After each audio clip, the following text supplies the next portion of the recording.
Hello again. Right. Just So Mont Campbell, you were talking about Mont Campbell and we got cut off. is that flipping all right? Is that flipping? That's fine. Great. It's working this time. Okay. Yeah. Yeah. Mon Campbell, I'm just going to say he's a genius, underrated genius. And it's just the way it is, isn't it? Those people that make genius compositions, they never get the deserved praise. I don't know what your preference is with Canterbury. I was going to ask you, like, what are your favorites with within the Canterbury scene? What are your favorite albums? Third, Really? Soft Machine third. That would sort of trump everything really. Rock Bottom. Yeah. Um, National Health. I've always preferred National Health to Hatfield in the North somehow. Almost the best of that would be the demos, the things which didn't come out as an album initially, Missing Pieces, which I think Yes. is probably up your street as well, I'd have thought. Yeah. And that's the Mont Campbell thing, isn't it? Yeah. They're 100%. Agrippa, Yeah. like, Jesus Christ. This, like, I don't know how that hasn't had the praise. It's just so genius. Like, for me, that's some of the best music that inspires me. That's what turns me on, that stuff, musically speaking. And what is it about it? Can you, if it's possible to describe? Yeah, I think it's the way. I don't know how long Agrippa is. Maybe it's 7 minutes or something, is it? Um, and it just seems to flow. I use this word a lot, flow. You know, like in a lot of progressive rock where they stitch ideas together. Yeah. Which, I was listening to Stravinsky the other day, and he did stitch things together. But there's this flow with his compositions, and there's that beauty, that sort of ethereal, like, beauty about it, and with the complexity and the intelligence behind it, and it's just very tasteful. It's very hard to put into words. What's the other one? Like even the shorter tracks off that, the Missing Piece. Is it something like It's a really strange title, the Beating Group or something. What's that? Oh, Electronic Beating Group. yes, croquette for electronic beat. Yeah, something like that. Yeah, yeah.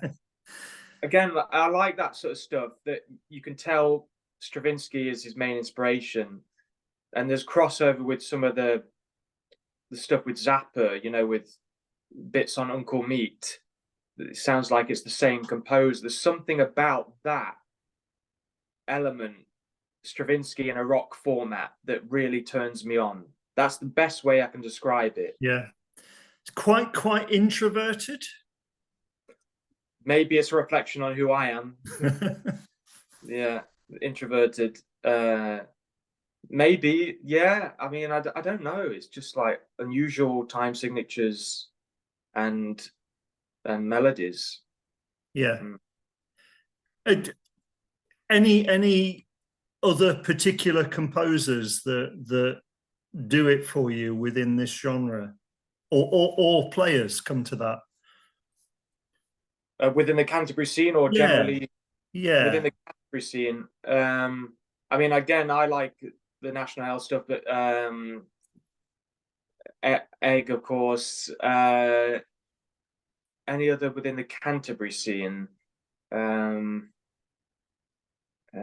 really, and maybe I'm missing. So, I mean, again, I like Robert Wyatt stuff, and a third again. It sounds like we're on the same sheet of paper. Rock Bottom is amazing. It's just those few records, isn't it? It's funny those bands released 2 or 3 records and then went on to something else. I yeah. like a bit of Gong. I like a bit of You, like Gong. I'm a massive Gong head, massive. I mean, they're as important as anyone else really for me, and they're such good fun as well. Yeah, even post David Allen. Yeah, yeah. I really like the current band. I think they're doing some really good stuff, and doing very well to wade through the whole legitimacy controversy, which Soft Machine are getting as well. Yeah, I don't. So I mean, again, I don't want to be too negative. I've watched Soft Machine in the modern format, and it just misses the keyboards. Where's the keyboard element? Like, yeah. For me, it's so sad to watch it. It's very boring for me. But again, everything is perspective, and they're carrying the name forward, and to even younger people. And in fact, we're playing with Soft Machine next month, so I'm going to watch them. But for me, it's all about Mike Ratledge, that sound and those compositions, that era, 1970, 71, 69, even the first record. I love Soft Machine, but again, I'm sounding too nostalgic, and you got to move on in life. No, but I mean, it's that was one of the questions. Really, is what are the particular influences? And I mean, you saw that quote within the review of Crescendo of that guy Hervé Melino, who said that I'm looking forward to seeing this guy. He's Dave Stewart, Dave Sinclair, and Mike Ratledge rolled into one. So I mean, would that be an accurate reflection of your own influences, or some of your own influences? Who is it again? Dave Stewart, Dave Mike Sinclair, Ratledge, and Mike Ratledge. Yeah. Again, everything is perspective. Some people see that in me, and that is perfectly fine. I resonate with Mike Ratledge a lot. I'm not as good as him, technically speaking, but I resonate highly with his take on the instrument, like the speed and the aggression, but from a very civilized Oxbridge approach. But yeah, it's like someone like Steven Wilson would explain, coming up with a song and he thinks it's very unique, and somebody goes, sounds like Pink Floyd. It's in your musical DNA somehow. And maybe for the rest, if I continue Zopp for a long time, I hope I'll release at least a few more records. More people are just going to keep on saying, wow, it sounds just like Mike Ratledge. Just, you know what I mean? It depends if I'd use something different from the fuzz organ. Maybe I will in the future. I don't know. But I love those sounds. Yeah. And there's not enough music that I'm hearing with those sounds done in an organic way. So that's why I'm making this. That's very pure intention. I want to hear this music because I don't hear this music today. And that's why artists should be making music, so they can hear the stuff in their head. You don't do it from an egoic point of view. You do it because you really want to make it for your own entertainment. It's entertainment for me. And you do it for yourself first, and then you give it to the world. You make a bit of money off it, and people give you compliments. That's the bonus. Yeah. So is it more you creating music of this particular style in order for people to hear this particular sort of music, or is this just, again, going back to that word innate, is this just what is innately within you, if you like? Yeah, it's the latter. Yeah, it's innately in me to want to make this. You start from that. If you're starting from the expectation of the audience, then it's very dangerous, because then you're becoming an entertainer, right? You're like, what do you want, guys? Do you want this? And it's very like, even on this third album now, I'm working on a song. You heard it, Living Man song, one of the songs in the set. You probably know it because you've got very good. What do you do when you do you write down notes when you're watching? Do you? When you're watching amazing. My eyesight's getting so bad now that if I forget my glasses, I just end up, and I've literally I'll have on my phone a track title and maybe a word for each track title, and the rest I'll remember. It'll just trigger how I felt about it, I guess. That's good to know. I was curious about that. yeah, the Living Man song. We've been playing that for a year, and I'm still not happy with the bit in the middle. I find it cheesy and it sounds very prog rocky, you know, very cliche. But the guys in the band love it, and I don't really resonate with it. But I want to make sure that the innateness, the intuition, is true for me. It doesn't, and it's very difficult. Yesterday, the band were like, "No, we're not going to change this because we've got a gig next month." That's fine. I respect that, but it doesn't feel right yet. And that's this sounds really pretentious, but I really am being sincere. Like, I'm trying to make the best thing that innately, intuitively feels complete. That's what an artist. Yeah. If you're like one of my idols is David Lynch, you know, the American Yeah. director, the avant-garde, postmodern, whatever you want to call him. And he is not just his art, but who he is in interviews is a big inspiration. It's like the thing is done when it feels complete. And that can drive you mad, insane, because I really am trying to do that with everything. And I could make an album quickly, but it would be crap. You know, this music takes a long time to feel right for me. So it's dangerous because you could listen to a band and they go, Ryan, this is Andrea yesterday said this Living Man song is the best thing I've ever done. I was like, thank you. But it just doesn't feel right. It feels boring to me in the middle. And I have to think, I know that is the main thing. If I'm not happy with it, it can't be on the album. I do raise the bar high for myself, which is good. Yeah. Is there a certain element, because from a listening point of view, so I was, in relation to your own music, sort of going back to this, that sometimes pieces gain a life of their own.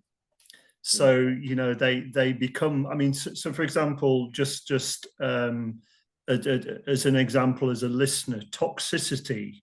Yes. I didn't, apart from the intro, which is, you know, the intro is you know, ticks all the boxes, if you like, from a Canterbury point of view, you know, the sound, the way it, you know, moves around. I didn't get it first off, if you like. It took a while to get all the disparate elements. You know, you're talking about the difference between a track that has coherence all the way through and a track which might have bits bolted together, if you like, if that's how you want to phrase it.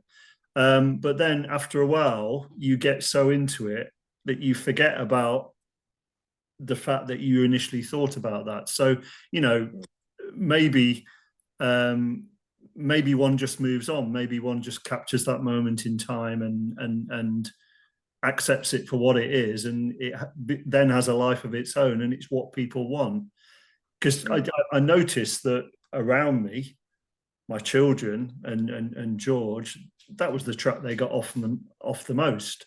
So maybe it's just you know, different audiences as well, and different people get different things from different pieces. And I mean, am I right in thinking essentially you're saying you're a bit of a perfectionist? And yeah, but I've always had a problem with that term, because shouldn't every artist want again, nothing is perfect, really, is it? Like in any art form, the thing in your head is never going to be exactly how it wants to be. Yeah. That's just the curse of the artist again, isn't it? But I think that every creative person should be striving, because we live in a time now where there's so much music. And I always have this thought, like, if every artist, musician just really worked as hard as possible 5 years, there'd be less music in the world, but there'd be more of a, wow, they've really worked hard on this. But that is probably a lot of work for people. Yeah.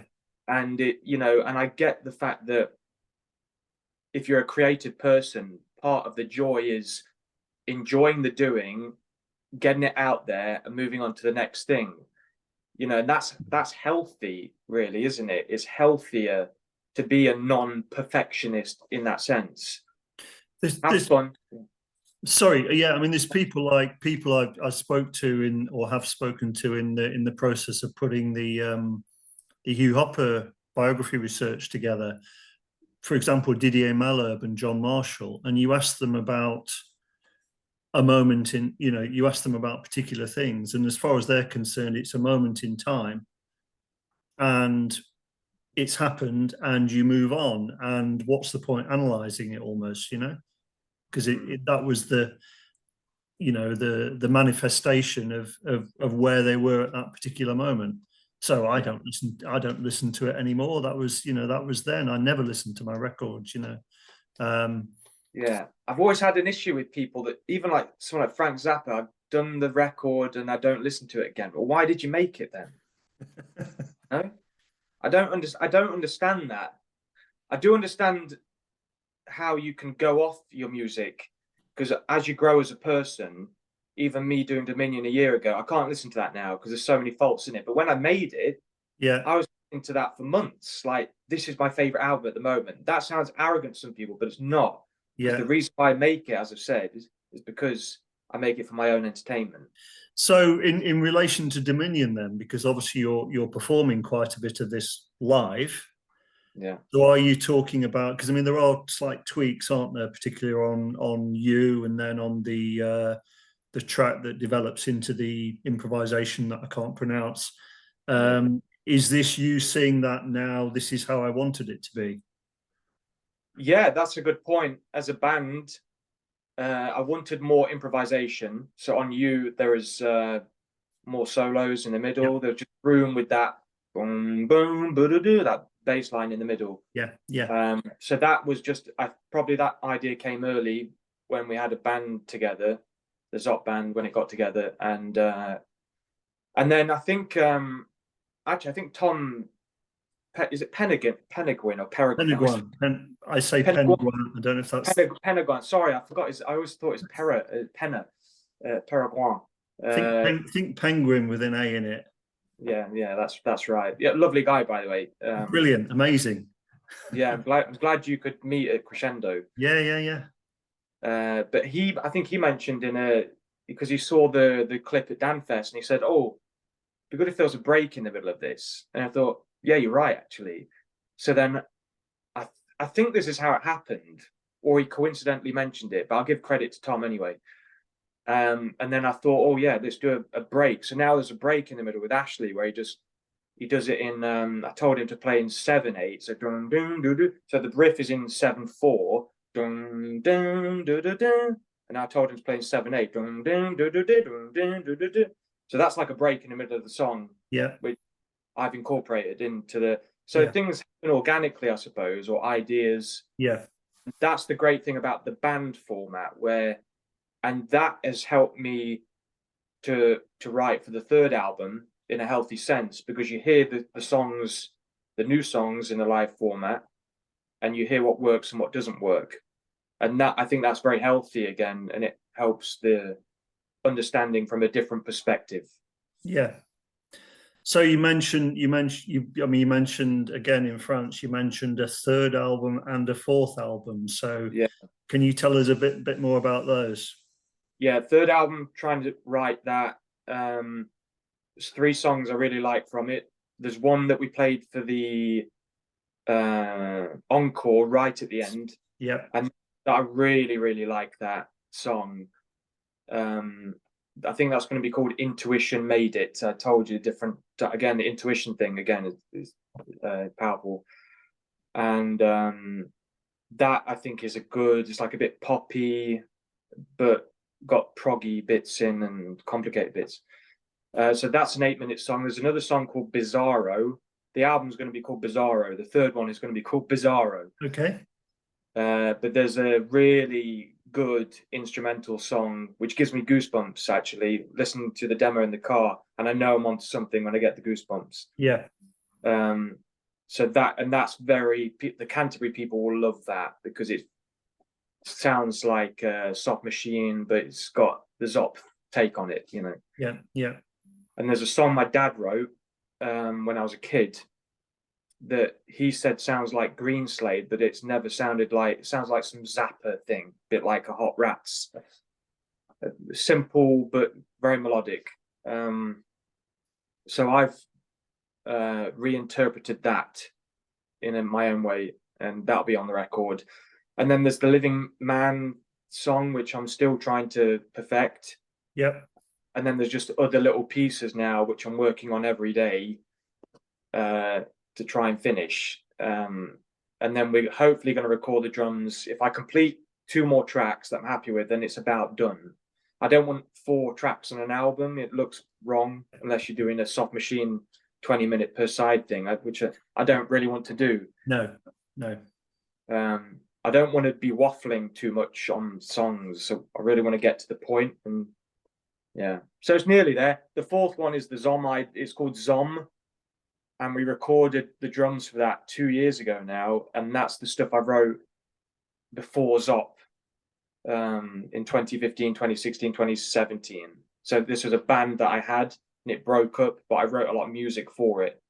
And so I was writing for this band in the sense that we've got this Venn diagram here of Magma and Mr. Bungle and all these weird, I don't know if you know any of these bands, but avant-garde, dark, weird, doom stuff. Yeah. Okay. And will that be yourself with drums again, or are both of these albums yourself with drums?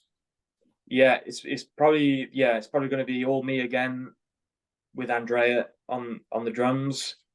I mean, I've thought about getting the guys to play bits, but it's very complicated with band politics. You invite one person in to play a guitar lick, and then the bass player goes, "Well, why don't you want me?" And you might upset them. So I have to be very careful in this dynamic because, but something I need to think about. Getting. But the live thing, obviously, I've recorded most of the gigs with Zopp, so they're going to be released eventually, either Bandcamp or maybe another CD. So people get that fresh perspective on the live format versus the studio. Yeah.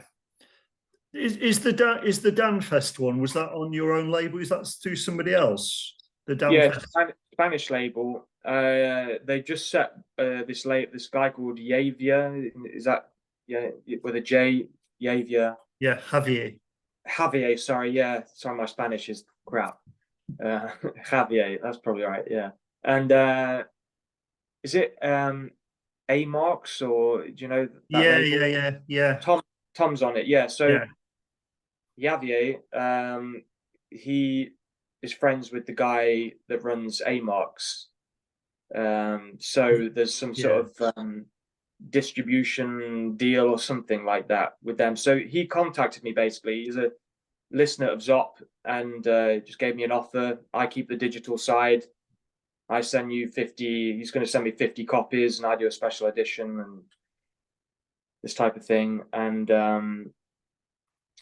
so that sold out. That was amazing. That the special edition sold out within a day. Yeah. Which was like, wow. That was a great feeling, because it shows there's demand for this. I don't know what you think to the live recording, but I did it within, mastered it within. You think it's all right? Yeah, I love the version of You. It's great, and I love the version of the track that I can't pronounce. The one that turned out Up Merksemet, I think. Yeah. What's behind that title, out of interest?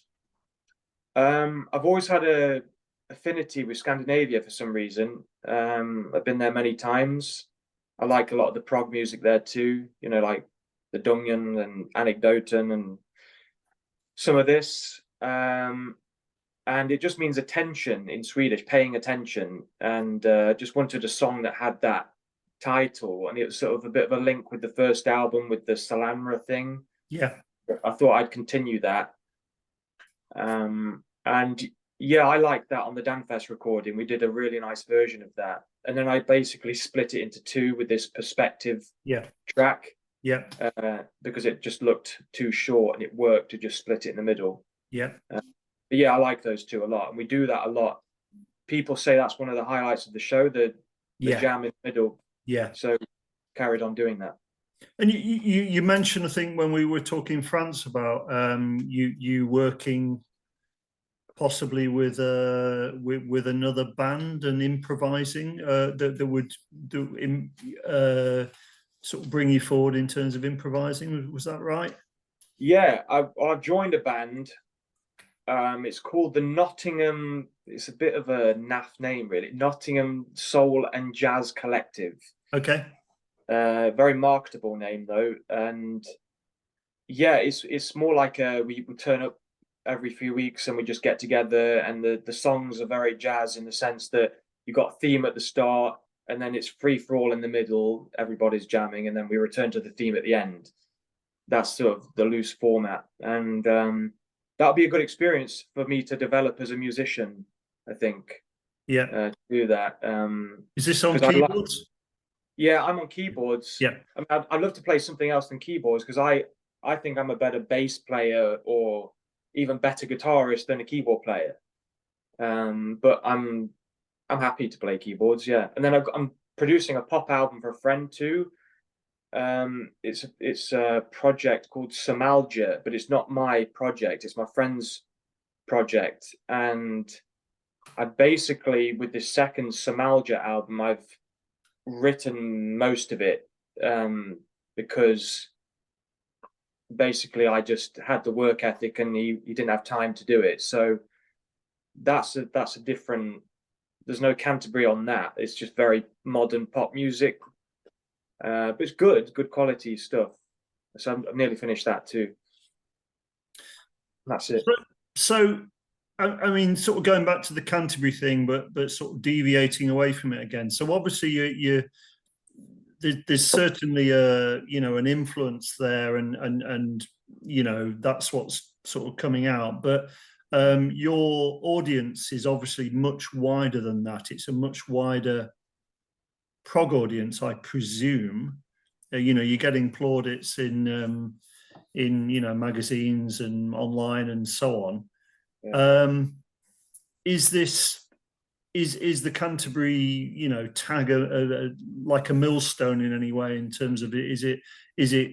Could it become restrictive in terms of your audience, if you like? Yeah, I mean, it's difficult, isn't it? Because I don't dislike the tag, but it is limiting, obviously, for people that aren't familiar with that tag, maybe. But you can't help people putting words on things. You release the music and then people call it what they want, I suppose. But it is in one sense, isn't it?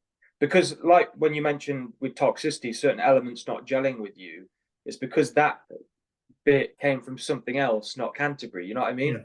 Yeah. So the thing is, people, human beings, I think they just identify a sound and then they link it with this definition, and it's just the way human beings understand things, and they put it into a genre so they can identify it, and I totally understand that, and that's just the way people work. But yeah, it's restrictive, but at the same time, I don't care because I openly like this music too. Because some of the bands like Radiohead or something not admitting to liking prog rock, that's just being, disingenuous. It's not being genuine, basically. It's not being honest. So I try to be honest with what I like. So if other people hear it, they check out Soft Machine's third, and hopefully, that's better thinking. Yeah, I suppose it would be it might be a problem if it wasn't so innovative and fresh in its own right. So actually, because the music's good, it's all very positive, isn't it? It reflects well on the genre, and can't really be a negative thing. In terms of vocals, what would you say your own? We talked about influences on you as a keyboard player. What about vocal wise? I don't really have any. I mean, you probably heard during Crescendo, I did a bit of a scat thing, like Wyatt. Yes. Yeah. Again, that's just, I see that as an element that I thought would sound great, and again, I can't help that. Because again, who's doing that type of like not many people are doing that. So I thought it'd be great to to just add that in there. But I'm not inspired by any vocalists really. I mean, on this third album, I'm trying to sing how I sing. You know, I'm trying to hear how I would sing, not trying to ape anyone per se. And I think that is, again, trying to be genuine. And saying that, I've done a bit of like a southern thing. You know, I don't know. It depends on the song, like the idea for the song, and try to be. I don't know. Just depends on what the song needs. But I'm trying to be more like me, my voice. And lyrically? Lyrically, wow, yeah. Lyrically, it's all about very my own experiences and in life, not trying to be sci-fi, not trying to be too fantasy. It's more about existential things, really. I have a lot of this is where you might judge me, but I have a lot of very unusual experiences, like spiritual experiences. The last few years have been very profound, and I tried to write about that in you know, for example, You is a basic song about well, it's about many things. It's about being an individual, you know, and the importance of being an individual and being who you are, not trying to be part of the crowd, you know, as you picked up upon, being introverted in a positive way, you know, being comfortable in your own skin and understanding who you are as a person. Those type of lyrics, very introspective, probably what you will hear if you study the lyrics. Yeah, I mean, especially now in my time, I'm not trying to discuss politics or anything like that per se. It's more about my personal experience. Yeah. I've got a load of stock questions as well, and I'm wondering whether to ask you those now or ask you some of those now, or you can ask away. It's fine. Yeah. Okay. So, I mean, there's a load of stuff. I mean, this will be a feature, and this will go on Facelift. But there's also stuff which is going to go into the PhD with your permission as well. You know, the odd quote here and there. And I'm not sure I ever properly thanked you for the questions I sent you before I went for that interview. Some of which again will be useful for various things. So I'd like to use some of those as well, if possible. So interested, you mentioned about your dad playing your porcupine tree, and you mentioned egg as well. Yeah. So what sort of ages are we talking about, and what are the sort of how did it go in terms of following the path, if you like, between bands and so on? Yeah, I was 13 or 14, I think. In Absentia, it was 2001. Was it? Or 2002? Yeah, so it would have been about 2004-ish, I think, when I was 13. So from there, I think obviously when I was in my early teens, I was listening to terrible like American music, like I mean, not terrible I'm quite open-minded now with music. Yeah. Again, you probably got stuff where you were young and it's very nostalgic to you, that seems very like bad taste, you know, now. But I was listening to things like Avril Lavigne and Good Charlotte. I don't know if you know any of these bands. Slipknot, you know, like metal. Yeah. But at the same time, discovering this stuff around the same time, 13 or 14. And then playing music with friends at similar time and recording pastiches. When I got this multi-track recorder, when I was 15, the prog rock thing I was soaking it up, you know, prog archives.